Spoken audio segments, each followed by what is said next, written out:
اللينك بتاع اي فايل بقى، سواء كان الصور او الكومنت او الكلام ده، متقدرش تدور كتير في كذا حته. طيب اعرف منين اصلا ان الصوره اللي قدامي دي هي ليفر ولا كولون؟ الجلاند. كان زمان اقول لكم ان انتم المفروض عارفين منظر الليفر لوحده، يعني الليفر ده من الحاجات، الليفر والكارتلج الاثنين دول بالذات المفروض مهما طال بيها العمر الواحد يبقى عنده كده 60 70 سنه وما قربش من الباثولوجي مثلا من سنه ثالثه، بس اول ما يشوف ليفر يعرفه، واول ما يشوف كارتلج يعرفه، من الحاجات المميزه قوي تحت الميكروسكوب. لكن احنا لو احنا مش بنعرف نميز، مش عارف يعني مش عارفين قوي نميز الليفر خالص، يبقى اهم حاجه في الليفر ان هو ما فيهوش جلاند. تمام؟ ان انا الاقي جلاند في السكشن اللي قدامي يبقى ده كولون، ده مش ليفر. طيب الجلاند اللي هم مين؟ اللي هم دول كده النورمال كولونيك جلاند. شايفين الجلاندز دي اللي هم لونهم ابيض، غالب عليهم اللون الابيض، ومرسومين كوانتيفايد مدورين، تحس حد راسمهم. ماشي؟ فيري ريجولار في الاوتلاينز بتاعتهم وريجولار في اليومن بتاعتهم. ولونهم ابيض ليه؟ لان اللايننج سيلز بتطلع مين؟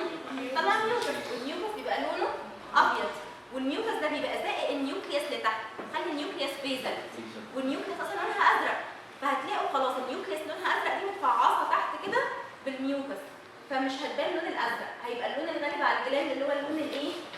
اللي هو اللون الابيض. فانت ان انت لقيت الجلاندز دول يبقى انت في كولون ولا في ليفر؟ يبقى على طول انا سلايد من بتوع الكولون. طيب مبدئيا كده احنا عندنا الداتا شو سلايدز اللي جايه لنا في السيستم ده يا اما كولون يا اما ستومك يا اما ليفر. الاستومك هم اثنين بس وفيهم علامات مميزه، اقول لكم العلامه المميزه بتاعت كل واحده فيهم. الكولون هيبقى فيه الجلاند اللي هم بيكونوا very regular in shape وريجولار في البوردر واليومن بتاعتهم، lined by mucin secreting cells، والنيوكليوس بتاعتهم مالها بتبقى بيزل. طب والليفر ده لو انا مش قادر اميز وجود ليفر يبقى على طول الليفر اللي هو ما فيهوش جلاندز. طيب يبقى احنا كده هنقسم السلايد بتوعنا للثلاث حاجات دول. الاستومك هما اثنين بس فيهم علامه مميزه، الليفر ما فيهوش جلاند، الكولون فيه جلاند. طب الكولون دايما بشوف فيه نورمال جلاند ومعاها حاجه ثانيه. الحاجه الثانيه دي اللي بتقولي بقى دايجنوستس. لو انا لقيت نورمال جلاند بالمنظر ده ومعاهم جلاندز ثانيين، الجلاندز شايفين الفرق بين دي ودي؟ الجلاندز دول لونهم ايه؟ لونهم ابيض. طب دول لونهم ايه؟ لونهم ازرق، مش ابيض خالص، لونهم ازرق. طيب هما الجلاندز دول موجودين فين؟ في الميوكوزا. طبيعي ان اسمهم ميوكس جلاند او ميوكوزا الجلاند، يعني ربنا خالقهم بس فين؟ في الميوكوزا. لكن دول موجودين فين الجلاندز الوحشين دول؟ دول سارحين عاملين انفيجن في اللايرز. طيب هما الجلاندز دول مالهم ريجولار ان شيب وان ليومن. هل الجلاندز دول ريجولار ان شيب ان ليومن؟ لا. يبقى لما الاقي جلاندز عندي لونهم ازرق غامق هايبر كروماتيك وعاملين انفيجن للوول بتاع الكولون، يعني مش يعني ايه عاملين انفيجن؟ يعني مش موجودين في الميوكوزا، موجودين في لايرز ثانيه. والريجولار ان شيب اند الريجولار ان هيومن يبقى على طول دي ادينو كارسينوما في الكولون. عرفتهم منين؟ من وجود الجلاندز دي. الجلاندز دي بسميها ايه؟ بسميها مالجنانت جلاند. ايه اللي خلى الجلاندز دي لونها ازرق غامق؟ ان حصل مع المالجنانسي اللي حصل، اول حاجه حصلت ان الميوسين اللي جوه الجلاندز النورمال دول ماله؟ وقع. حصل ميوسين ديبليشن، الجلاند بطلت تطلع ميوسين. طب تفتكروا لما الميوسين ده يقع والجلاند تبطل تطلع ميوسين ديبليشن، مين اللي كان مسبوق بالميوسين وهيبدا يظهر؟ النيوكليوس. فعلى طول اول ما النيوكليوس تبدا تظهر، الميوسين وقع والنيوكليوس تبدا تظهر، يبقى الجلاند دي هيبقى لونها ايه؟ هيبقى لونها ازرق، وازرق باثولوجي يعني هايبر كروماتيك. طيب لو هم فضلوا لونهم ازرق كده، يعني حصل فيهم ميوسين ديبليشن والنيوكليوس ظهرت والجلاندز دي لسه زي ما هم في الميوكوزا، يعني لسه ما سابوش الميوكوزا ودخلوا وعملوا انفيجن لبقيه اللاير، دي بسميها ديسبليسيا.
عاملين انفيجن لللايرز بتاعت الكولون اللي تعرفوا شريحه الادينوكارسينوما في الكولون. طيب الشريحه الثانيه، الشريحه دي هنلاقي فيها مين دول؟ مين المدورين اللي لونهم ابيض دول؟ دول النورمال جلاند. طب بقيه الكولون فيه ايه؟ ده بقيه الكولون فيه بحر لونه ابيض، بحر ليكس.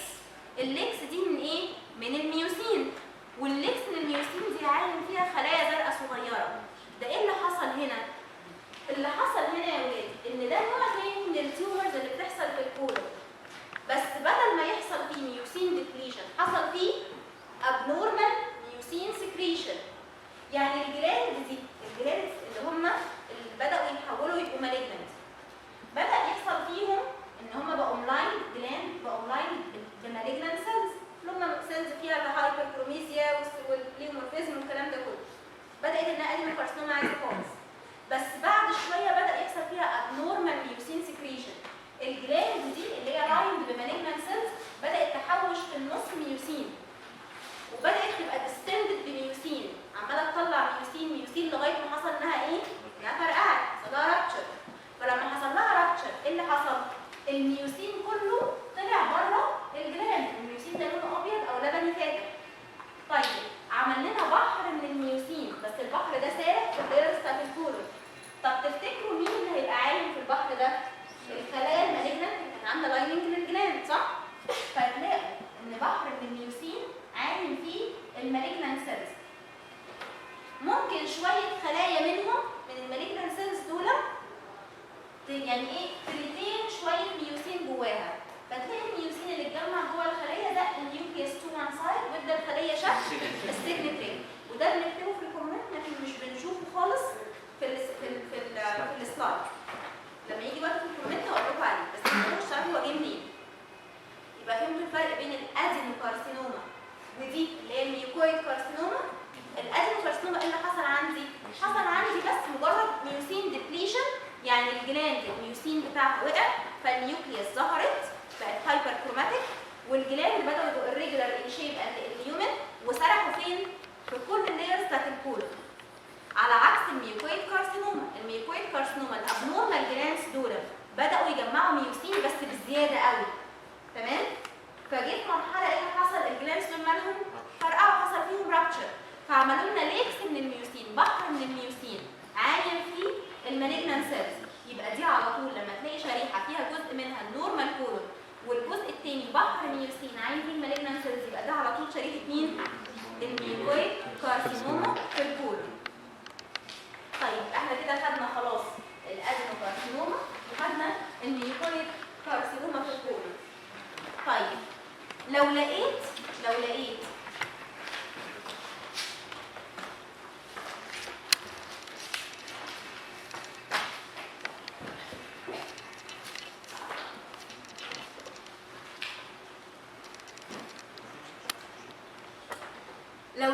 عندك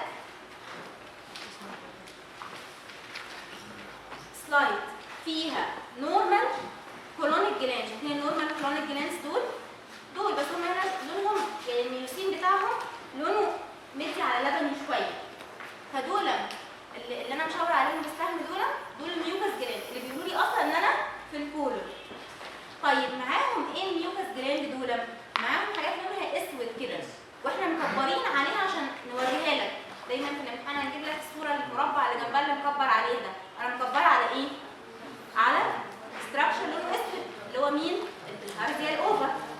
يبقى لما تلاقي سلايد فيها اللي هو ده اللي انا مشاور عليه ده، دي اللي هي الميوكوزال جلاند، ومعاهم الكور السوداء دي مين؟ دي البلهارزيال اوفر. يبقى انت عندك احتمال من الاثنين، عندنا حاجتين شريحتين فيهم الميوكوزال جلاند دي ومعاها الاوفر. الشريحتين دول الاثنين بالهارزيزس في الكولون، بس واحده منهم عامله بوليب فبسميها بالهارزيال بوليب في الكولون، والثانيه مش عامله بوليب بسميها بالهارزيزس في الكولون بس. يبقى انت لما تلاقي الميكس اللي هو بتاع الكولونيك جلاند اللي هي دي ومعاها اوفر، يبقى تفكر في حاجتين، هي عامله بوليب ولا مش عامله بوليب؟ لو عامله بوليب تبقى بالهارزيال بوليب في الكولون، لو مش عامله تبقى بالهارزيزس في الكولون بس. ماشي؟ طيب اللي قدامنا دي عامله بوليب ولا مش عامله؟ عامله بوليب. في يعني ايه بوليب؟ اتفقنا ان اي بوليب يعني كور وكفرنج. لو لاحظتوا كده تلاقي في النص في سنترال كور لونه بينك عشان هو كونكتد تيشو كور، وحواليه الكفرنج اللي هم الهايبر بلاستيك جلاند، والكور ده مليان مين؟ اللي هي البلهارزيا الاوفا، نقط سودا صغيره واحنا مكبرين عليها. يبقى على طول ميوكوزا الجلاند مع اوفا وبلس ان هم عاملين بوليكويد ستراكشر، يبقى ده على طول بلهارزيا بوليب في الكولون. طيب هو بس مشكله. طب انتوا معاكم الاطلس دلوقتي؟ طيب ممكن بس تطلعوا الصوره بتاعت شوفوها اللي هي بتاعت البلهارزيز في الكولون، رقم 20 في الاطلس.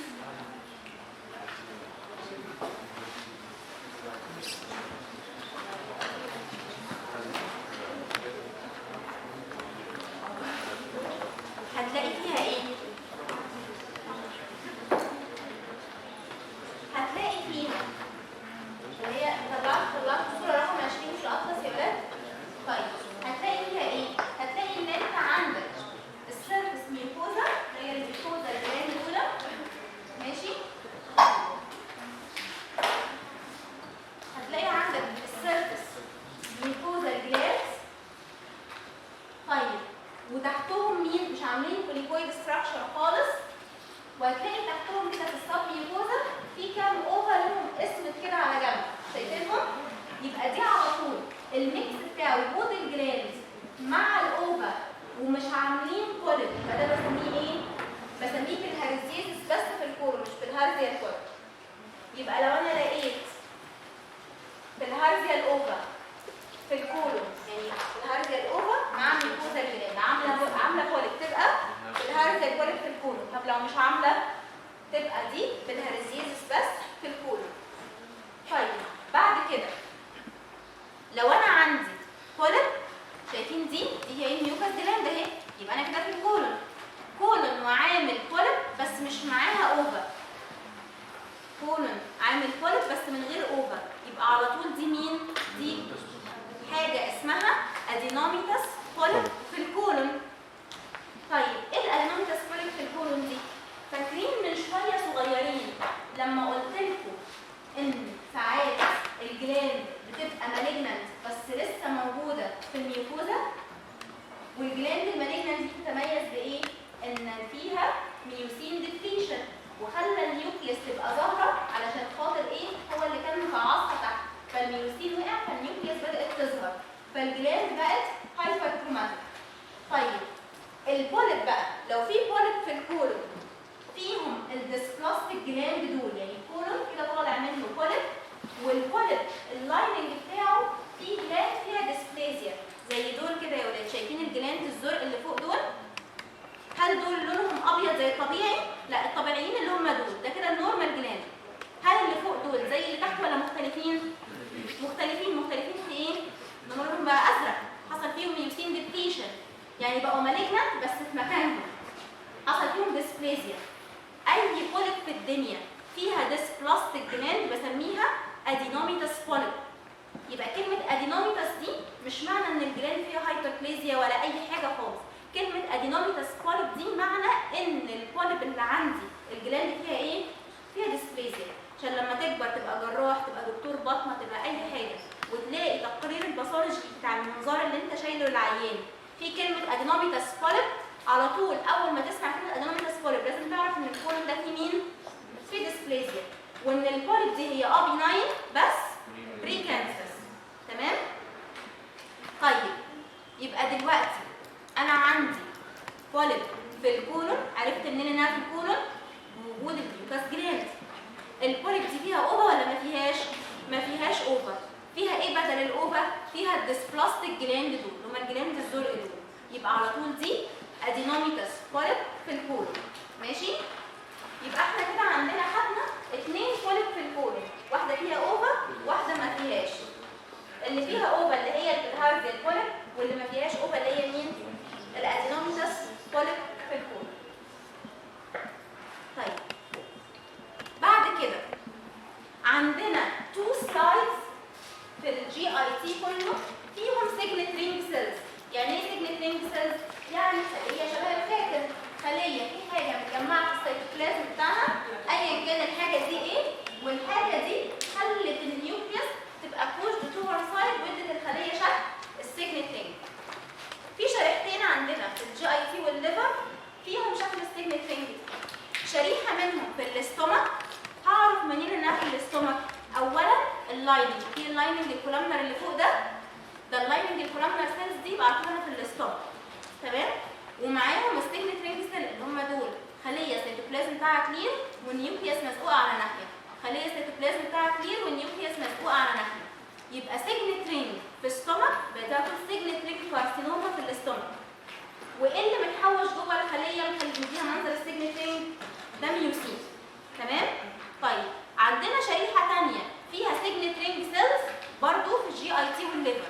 شايفين دول كده الحاجات اللي هي الكلير دي سيجنت رينج سيلز، بس معيش الميوكوزا لايننج. امال معايا ايه بداله؟ معايا في النص اللي هو مين؟ البورتال تراكت.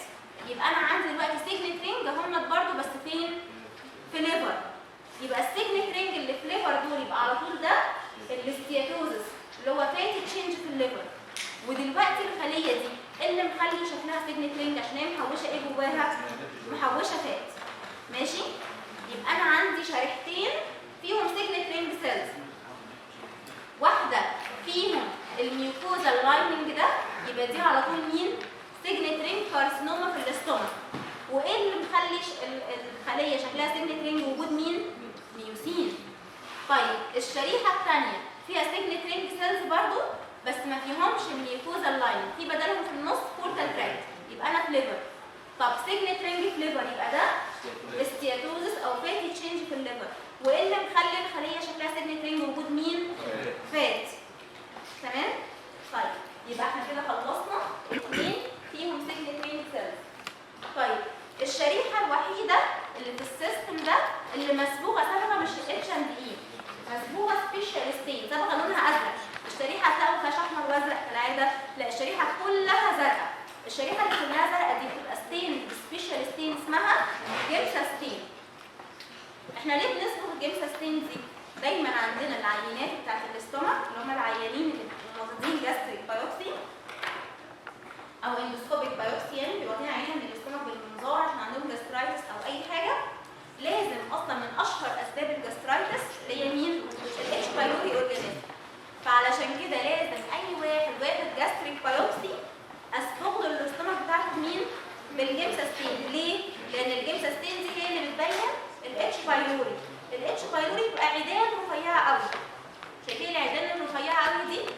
شرط رفيعه قوي موجوده في اليومن بتاع الجلاند. يعني انت قدامك كده جلاند واحده، ميوكس جلاند واحده، ميوكس جلاند واحده، والعيدان الرفيعه دي هي الاتش بايلوري. دي صعب جدا انها تظهر بالاتش ان اي، صعب قوي.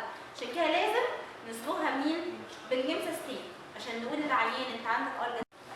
فالشريحه الوحيده اللي عندنا اللي بتبقى ستين بالجيمسا ستين دي شريحه مين؟ الاتش بايلوري جاسترايتس. طيب بعد كده عندنا شريحه ثانيه فيها اوفا. احنا كنا خدنا شريحتين فيهم اوفا بس كان معاهم ميوكوزا الجلاند. في شريحه ثانيه فيها اوفا بس من غير ميوكوزا الجلاند. شايفين؟ دي اوفا اهي ودي اوفا، واللي مش شايفها حطينا له مربع ومكبرين فيه الاوفا. اوفا هل ده كولون يا ولاد؟ هل ده كولون؟ هل ده حاجه من الاثنين بتوع الاستومك اللي هم السيجنت رينج او الجمسه؟ يبقى على طول ده ليفر. طيب لكن لو بني ادم بيميز هيبقى شايف ان ده ليفر وده ليفر، تمام؟ ده شكل الليفر. طيب ليفر ومعاه اوفا يبقى على طول مفيش غيرها في الهارسيا بيري فورتال فايبروسس. طيب ايه تاني عندنا؟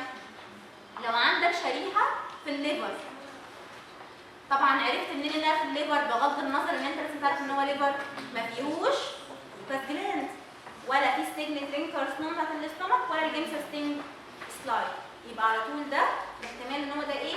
ده ليفر. طب ليفر وفيه براون بيجمنت يبقى على طول كرونيك فينس كونجيشن في الليفر. يعني ايه كرونيك فينس كونجيشن في الليفر؟ يعني عيان عنده رايت سايد هارت فيلير. طب رايت سايد هارت فيلير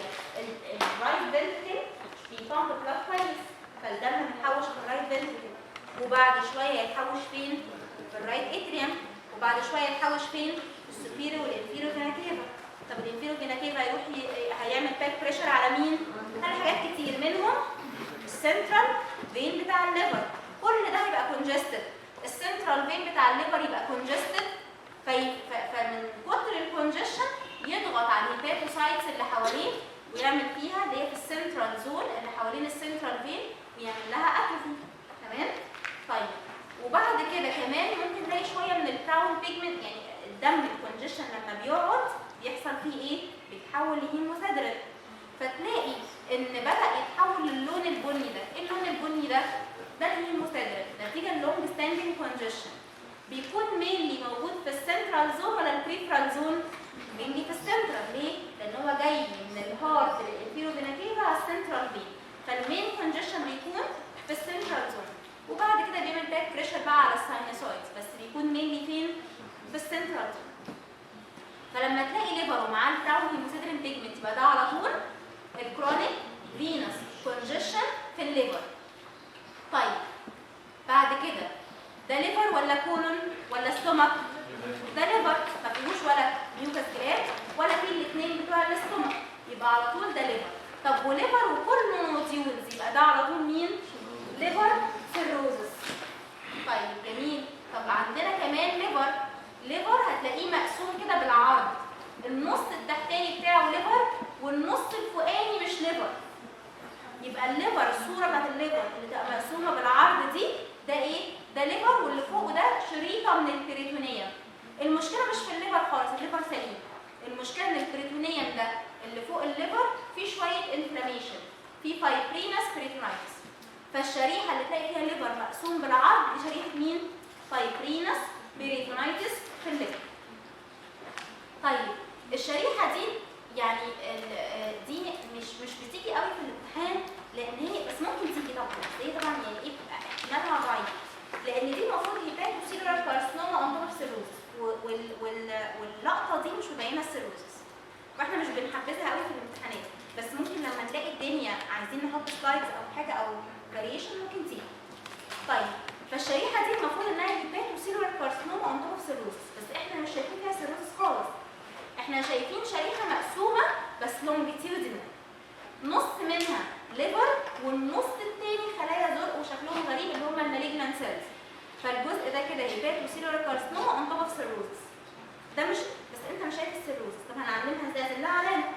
مش احنا خدنا الليفر ده اللي كان مقسوم بالعرض اللي هو تحت مقسوم ترانسفيرس، نصه ليفر ونصه مش ليفر. الليفر المقسوم ترانسفيرس ده كان مين؟ بريتونايتس. طيب ولو لقيت ليفر بس مقسوم بقى لونجيتيودينال، يعني اهو مقسوم بين كده، اللي على شمالك ليفر واللي على يمينك مش ليفر المالجنان سيلز، يبقى ده مين؟ هيباتوسيلولار كارسينوما اون توب سيروزس. طيب يبقى كده احنا خدنا النهارده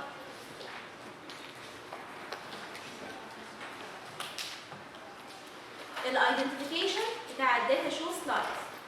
انا هقول صور ماشي؟ تمام. الايدنتيفيكيشن بتوع الداتا شو سلايدز. قلنا الجي اي تي والليفر عندك كام احتمال هيجي لك في الداتا شو؟ حاجه من الثلاثه، يا ليفر يا ستومك يا مين؟ يا كولون.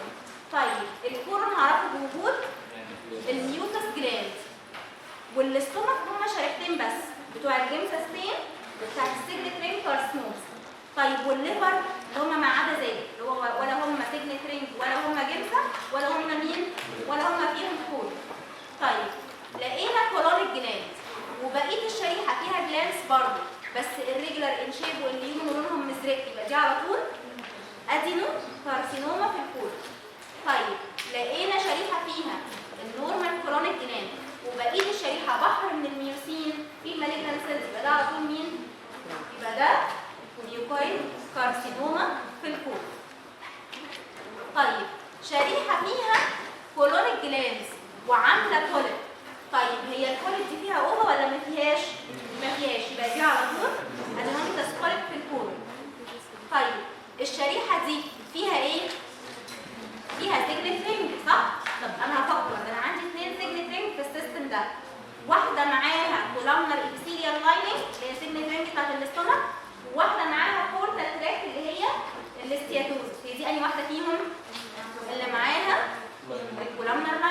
ده على طول سيجنت رينج كارسينوما في الاستومك. طيب الشريحه الوحيده اللي جيم سستيند اللي هي مين؟ اتش بايلوري جاسترايتس. طيب الشريحه دي ليفر ولا كولون ولا ستومك؟ ليفر. ايه الحاجه اللي بتميزها؟ انها مقسومه بالعرض. افتكر وايه الليفر اللي كان مقسوم بالعرض؟ فايبرينس بيريتونايتس في الليفر. طيب دي شريحه فيها مين؟ فيها سيجنت رينج سيلز معاها كولامنر لايننج ولا معاها بورتال تراكت؟ يبقى ده على طول الاستياجوز. طيب دي شريحه ليفر ولا كولون ولا ستومك؟ مش كولون ومش ستومك، تبقى ليفر ومعاه براون بيجمنت، يبقى ده كرونيك فينس كونجيشن في الليفر، سي بي سي في الليفر. طيب ده ليفر ولا كولون ولا ستومك؟ مش كولون ومش ستومك، يبقى ليفر وعامل مين؟ نوديول، يبقى ده على طول سيروزس. طب الليفر ده او الشريحه دي هل هي كولون؟ لا. هل هي ستومك؟ لا، مش الشريحتين بتوع الاستومك، يبقى ليفر. طب ده الليفر ايه اللي بيميزه؟ مقسوم لونجيتيودنال. الليفر المقسوم لونجيتيودنال ده مين؟ هيباتوسيلر كارسينوما اون توب اوف سيروزس اللي احنا مش شايفينه. طيب دي شريحه فيها اوفا. طب الاوفا ده مع كولون ولا مش مع كولون؟ مش مع كولون، يبقى الاوفا اللي مش مع كولون دي هي مين؟ الهارزيال بيريبورتال فايبروزس. طيب دلوقتي احنا مش هنلحق نقول الكومنتس، فعايزين ناخد راي بعض في حاجه. المره الجايه هنقول الكومنت ماشي، وهنقول ايه كمان؟ الاسئله. انت عندك الداتا شو طبعا بيجي لك هتدايجنوز وهتديسكرايب وهيجي لك سؤال، فالمره الجايه هنقول السؤال اللي بيجي على الشريحه وهنقول الكومنت ماشي. تحبوا ناخد معاه نكمل سلايدز ريسبيراتوري ولا ناخد جارز ريسبيراتوري؟ ولا يبقى كله سلايد؟ نخلي كله سلايد ماشي. ولو انتوا احنا ممكن المره الجايه نخلي كله سلايد عشان اقول لكم الاسئله المهمه اللي بتيجي على السلايد سواء ريسبيراتوري او جي اي تي. ولو انتوا يعني عايزين يعني انا ما اعرفش ظروفكم ايه، ما اعرفش ممكن تاخدوا مره كمان ولا لا. انا ما عنديش مشكله، عندكم استعداد انكم تنزلوا مره يعني مرتين كمان